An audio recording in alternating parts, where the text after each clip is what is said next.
امیر السنت کے تاریخی الفاظ کہ دعوت اسلامی میں ماشاءاللہ حاجی عمران جیسا بیان کرتے ہوئے نہیں دیکھا. تو پہلے سے ہی ایسا بیان کرتے ہیں؟ کوئی اسکول لائف سے ہی ذرا اسپیچ کے ماہر تھے آپ یا گریجولی کچھ ہوا؟ حاجی اشفاق، میری زبان میں حقلاٹ تھی. اچھا. یہ حقلا کر جو باتیں کرتے ہیں نا، میری زبان میں حقلاٹ تھی اور ٹھیک ٹھاک حقلاٹ تھی. یہ حقلاٹ دعوت اسلامی کا درس دیتے دیتے اور بیان کرتے کرتے ختم ہو. شاید لاکھوں اسلام بھائی کو یہ بات نہیں پتا ہوگی.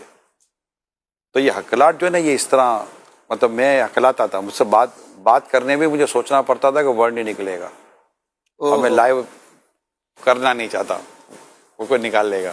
دعوت اسلامی سے پہلے 2-4 ایسے موقع تھے، مجھے کہیں اسپیچ ملتی تھی تو میرے پاؤں کانپتے تھے، یار میں بولوں گا کیسے حقلاتے.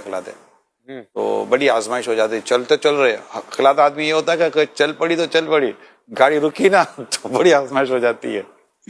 مگر دعوت اسلامی کا یہ کرم ہو گیا کہ میرے نگرانوں نے، ذمہ داران نے مجھے تقریباً سمجھے شروع سے بیان میں لگایا ہوا ہے.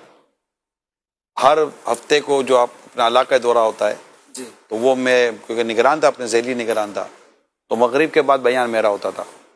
تو میں ہر ہفتے بیان کی تیاری کروں، اور بیان کرنے کا سمجھے اللہ کا کرم ہے، مجھے شروع سے بیان کرنے کا شوق تھا، ایک پیشن تھا کہ میں بیان کروں، اور بیان تیار کرتا تھا. مطالعہ، مجھے پڑھنے کا شوق نہیں تھا. دعوت اسلامی میں آنے کے بعد مجھے مطالعے کا شوق ہوا. اچھا. کتابیں میں دور رکھتا تھا، کتابوں سے میری کوئی دوستی نہیں تھی. اب بھی پڑھتے ہیں؟ الحمدللہ. میں اللہ کا شکر ہے، دعوت اسلامی میں آنے کے بعد مجھے مطالعہ کرنے کی نعمت ملی، الحمدللہ بیان کرنے کی نعمت ملی. یہ ساری نعمت دعوت اسلامی کی دعوت اسلامی کا کرم، امیر سنت کا فیضان ہے.